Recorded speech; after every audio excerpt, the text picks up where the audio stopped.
तेजस्वी यादव और आरजेडी के लिए तो मुसीबत है। महागठबंधन की दशा अगर ये रही कि अपने अपने उम्मीदवार तय करने लगे, सीट यहाँ खोते हुए नजर महागठबंधन को दिखाई पड़ेगी। इसलिए कि 11 में आपस में ही बिल्ली की तरह ये लोग लड़ रहे हैं। उसी जगह सीट खड़ा अपने प्रत्याशी को खड़ा किया जहां आरजेडी ने अपने प्रत्याशी को खड़ा किया। कांग्रेस की ओर से इन्होंने अपना नामांकन वापस किसके लिए लिया? मुन्ना शुक्ला की बेटी के लिए वापस लिया। लेकिन यहाँ घर में ही आग लगी हुई है, महागठबंधन के ही घर में आग लगी हुई है। 11 सीट पर 11 सीट आपको इतना पीछे ले जाएगा कि आप मुख्यमंत्री बनने के लायक नहीं रहेंगे। बीजेपी की अब पकड़ पूरे बिहार में आपको साफ दिखाई पड़ती है। तेल है, मोबिल खत्म हो गया है। जनता सब देखती है जी। जनता को महसूस होगा वोट तो हमें भी देना है। ले डूबेगा तेजस्वी यादव को 11 और एनडीए की सरकार। बिहार की राजनीति में मुद्दा गर्म है, तो वहीं दूसरी ओर हम आपको बता दें तो महागठबंधन में अब काफी ज्यादा पेचे फंसती हुई नजर आ रही है। नमस्कार, मैं अवंतिका और आप देख रहे हैं देशवा न्यूज। दरअसल हम बता दें कि बिहार विधानसभा चुनाव 2025 को लेकर के तैयारियां अपनी चरम पर चल रही हैं और साथ ही साथ आपको बता दें कि नामांकन की जो तिथि थी अब वो भी खत्म हो चुकी है। सेकेंड फेज की नामांकन की लास्ट डेट जो थी वो 20 तारीख थी। 20 अक्टूबर को नामांकन की आखिरी तिथि थी, वो खत्म हो चुकी है। और उसके साथ ही अब एक नए रिकॉर्ड को लेकर के हम आपके सामने आ गए हैं, जहां पर महागठबंधन का बताया जा रहा है कि 243 सीटें ही है विधानसभा में, लेकिन प्रत्याशी उतारे गए हैं 254। यानी 243 सीटों पर महागठबंधन के 254 प्रत्याशी उतारे गए हैं, जो कि साफ साफ दर्शा रहा है कि महागठबंधन में आपसी जो फूट है वो पड़ गई है और वहीं एक सीट पर एक से ज्यादा प्रत्याशी जो है वो उतारे गए। आज इसी तमाम मुद्दे पर बातचीत करेंगे। इस वक्त बातचीत करने के लिए हमारे साथ मौजूद है देशवा न्यूज की ब्रांड एम्बेसडर, साथ ही साथ मिसेज इंडिया रूबरू बबीता मिश्रा। बबीता मैम, ये बताइए, कई दिनों से खबरें चल रही हैं महागठबंधन में फूट की, अभी तक सीट शेयरिंग का ऐलान नहीं हुआ है, सबसे बड़ी बात। और बताया जा रहा है अब रिकॉर्ड को अगर देखें तो 243 सीटों पर 254 प्रत्याशी उतार दिए गए। ये कैसे पॉसिबल है? अगर मैं देखूं तेजस्वी यादव और आरजेडी के लिए तो मुसीबत है, बिल्कुल बहुत ज्यादा। आपस में ही वोट कट जाएंगे। तेजस्वी यादव के लिए तो कहीं ना कहीं बहुत मुसीबत है जी। आप देखिए हालिया दिनों में कि नीतीश कुमार को लेकर बहुत बयानबाजी करते हैं तेजस्वी यादव, भाई तो ये हैं तो वो हैं। अब जस्ट जाहिर सी बात है कि 17 महीने में हमने नौकरी दी, 17 और माई बहन योजना की बात करते हैं, झारखंड को तरजीह देते हुए नजर आते हैं। वृद्धा पेंशन में 2500 रुपये मिलना चाहिए, लेकिन तमाम बातें अपनी जगह है, बिल्कुल। और राजनीति के आपको चलना पड़ेगा। आप विपक्ष में हैं और जो पक्ष में हैं, आप समझिए कि आप एनडीए पर उंगली उठा रहे हैं। एनडीए पर उंगली उठाने से पहले आपके जो गिरेबान है अब वो थोड़ा सा कमजोर होते हुए पकड़ दिखाई पड़ रही है। क्या कहना चाह रही है? और आरजेडी के लिए बिल्कुल तेजस्वी यादव नहीं, देखिए लॉजिकल, देखिए इसमें लॉजिकल बात, इन लॉजिकल बात कोई फर्क ही नहीं पड़ता। जनता जो है वो सब जानती है। हाँ, और अगर मैं बात करूं इस बार थोड़ा सा टफ दिखता है, लेकिन अगर ये हालात रही, महागठबंधन की दशा अगर ये रही कि अपने अपने उम्मीदवार तय करने लगे, देखिए कांग्रेस एक राष्ट्रीय पार्टी है, राष्ट्रीय पार्टी है कांग्रेस, और कांग्रेस की अपनी मौजूदगी है।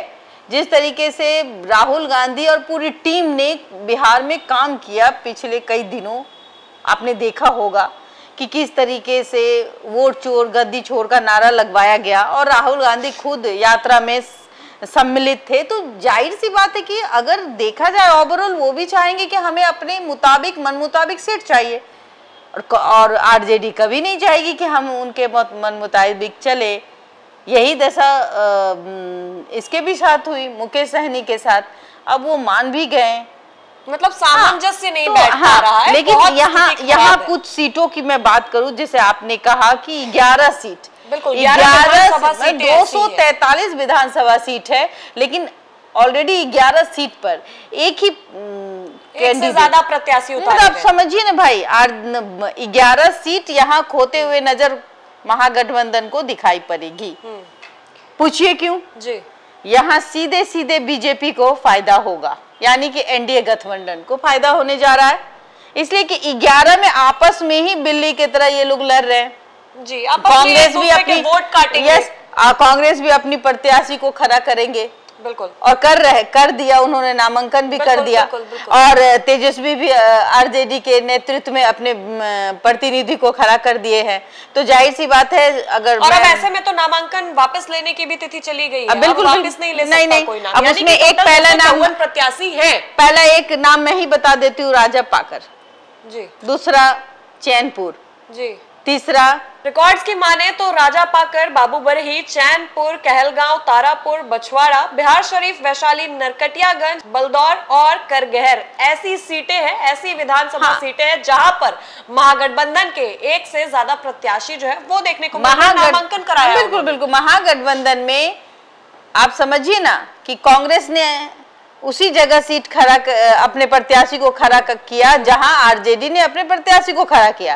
बिहार शरीफ, लालगंज की फिर बात करूं मैं तो कहीं ना कहीं मुन्ना शुक्ला की जो बेटी हैं उनके वजह से एक बेटी को आगे बढ़ाने के लिए कांग्रेस के उम्मीदवार जो हैं उन्होंने नाम वापस ले लिया। आदित्य कुमार नाम है। और एक बेटी को आगे बढ़ाने के लिए, चूंकि देखिए जब वो प्रत्याशी बने तो जाहिर सी बात है वोट कटेगी। जब वोट कटेगी तो कहीं ना कहीं नुकसान जो है वो महागठबंधन को भी होगा। लेकिन इन्होंने क्या किया कि अपना बलिदान दिया। महागठबंधन के ओर से, मतलब यानी कि कांग्रेस की ओर से इन्होंने अपना नामांकन वापस किसके लिए लिया? मुन्ना शुक्ला की बेटी के लिए वापस लिया।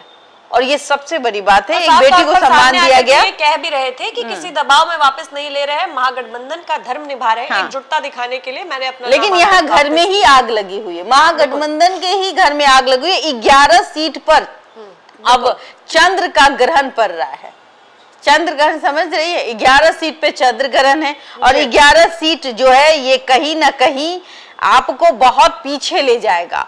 11 सीट आपको इतना पीछे ले जाएगा कि आप मुख्यमंत्री बनने के लायक नहीं रहेंगे। बिल्कुल समझिए इस बात को। और इसका फायदा किसको जाने जा रहा है? इसका फायदा साफ साफ शब्दों में कहूं तो एनडीए को जा रहा है। देखिए इस बार दिलीप जायसवाल, डॉक्टर दिलीप जायसवाल के नेतृत्व में, आप देखिए प्रदेश अध्यक्ष है बीजेपी के, और उनके कार्यकाल में मैं अगर देख रही हूँ तो बिहार में सबसे ज्यादा दौरा प्रधानमंत्री का अगर किसी ने कराया बीजेपी की ओर से तो वो डॉक्टर दिलीप जायसवाल है, प्रदेश अध्यक्ष है। और बीजेपी की अब पकड़ पूरे बिहार में आपको साफ दिखाई पड़ती है।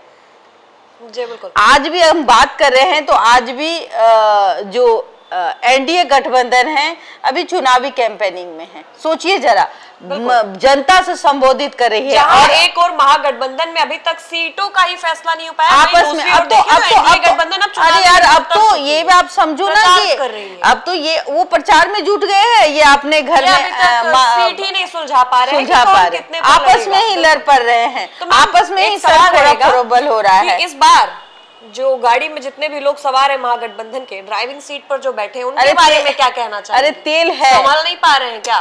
तेल है, मोबिल खत्म हो गया है तो मोबिल डालेंगे तब ना। बिल्कुल। सबसे बड़ी बात है कि ड्राइवर है, तेल है, लेकिन मोबिल नहीं है। और मोबिल नहीं रहेगी तो गाड़ी कैसे चलेगी? तो मोबिल में तो कहीं ना कहीं भाई कांग्रेस तो है ना, कांग्रेस को आप इतना हल्के में ना ले।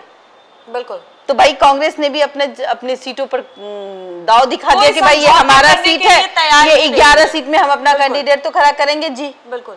आप बुरा मानिए भला मानिए, भला है तो अपनी जगह में है, लेकिन हम हाँ बिल्कुल बिल्कुल।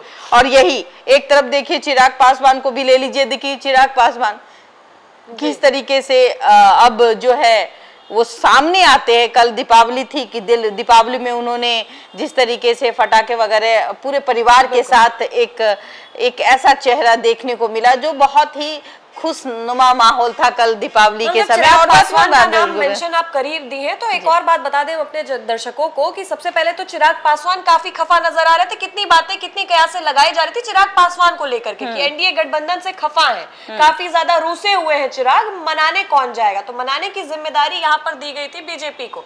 बीजेपी ने एनडीए गठबंधन में अपना काम बखूबी निभाया है, लेकिन लग रहा है कि महागठबंधन में ऐसी पार्टी की, ऐसे लोगों की कमी है जिस वजह से बिल्कुल बहुत कमी है, बहुत कमी है। कमी दिख भी रही है। अगर कमी नहीं दिखती तो ये हालत नहीं होती। एक सवाल ये रहेगा कि इस तमाम चीजें जितनी भी चल रही है महागठबंधन के अंदर खाने में क्या लगता है कि उससे जनता पर क्या असर पड़ रहा है? ऑफ कोर्स जनता बुर्बक थोड़ी न है जी, जनता सब देखती है जी। जनता को महसूस होगा वोट तो हमें भी देना है जी। हम बिहारी हैं तो हमें भी एक वोट देना है, जाहिर सी बात है। मैं भी समझ रही हूँ कि किसके तरफ जाना है। तो ये तो जनता का राय है। मैं हम ग्राउंड रिपोर्टिंग में मैम, जो आपसी मनमुटाव नहीं सुलझा पा रहा है वो देश को क्या संभालेगा, बिहार को क्या संभालेगा? देखिए, ये आपसी 11 का जो मनमुटाव है, ये 11 ही ले डूबेगा। 11 ले डूबेगा चुनाव में, ले डूबेगा तेजस्वी यादव को 11। और एनडीए की सरकार जो है वो कहीं ना कहीं, अगर इस तरह की स्थिति रही तो एनडीए की सरकार बनने से कोई नहीं रोक सकता। और कहीं ना कहीं मैं बार बार कहती हूँ कि घर एक है ना, घर फूटे जवार लूटे, ये कहावत सटीक बैठने जा रही है। बिल्कुल, बहुत बहुत शुक्रिया।